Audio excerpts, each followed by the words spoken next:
जय जय भीम जय संविधान।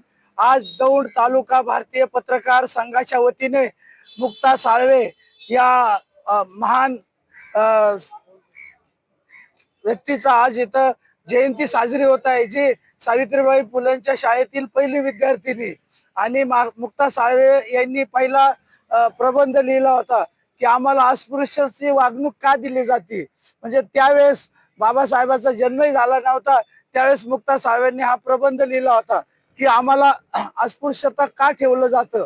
असं ह्या महान मुक्ता साळवेंचा आज जयंती आहे। संघाने जे काही त्यांची जयंती साजरी केली त्यांना खूप खूप आशीर्वाद, मंगल कामना। मुक्ता साळवेंचं कार्य हे समाजापर्यंत पोहोचावं आणि सावित्री मातेचा त्याग हा सुद्धा आपल्याला समजावं म्हणून सर्वांना खूप खूप शुभेच्छा देतो आणि मुक्ता साळवेंना अभिवादन करतो। शोधक महात्मा ज्योतिबा फुले, सावित्रीबाई फुले यांनी मुलींसाठी जे त्याग बलिदान दिलं आणि मुलींसाठी जी पहिली शाळा काढली, त्या शाळेतील पहिल्या शिक्षिका सत्यशोधक मुक्ता साळवे ह्या आहेत। त्या एक लेखिका आणि सत्यशोधक आहेत।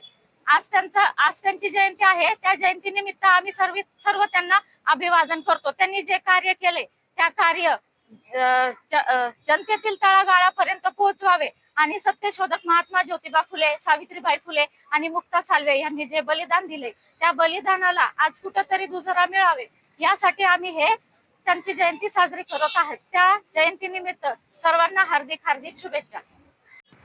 दौंड तालुका भारतीय पत्रकार संघाच्या वतीनं आदर्श व्यक्तिमत्व मुक्ता साळवे यांच्या जयंतीच्या निमित्तानं आपण सर्वजण उपस्थित आहोत।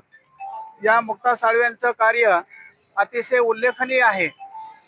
सावित्रीबाई फुलेंच्या शाळेतील पहिली विद्यार्थिनी आणि प्रबंध लिहून त्यांनी महिलांना गुलामगिरीतून मुक्त करण्याचा केलेला प्रयत्न हा निश्चितच हा समाजासाठी मार्गदर्शक आणि प्रेरणादायी आहे।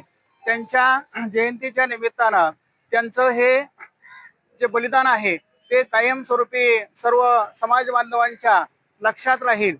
फक्त जातीपुरतंच नाही तर सर्व समावेशक असं व्यक्तिमत्व या मुक्ता साळवेंचं त्या ठिकाणी तयार झालं।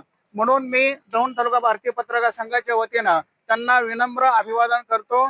जय हिंद, जय महाराष्ट्र।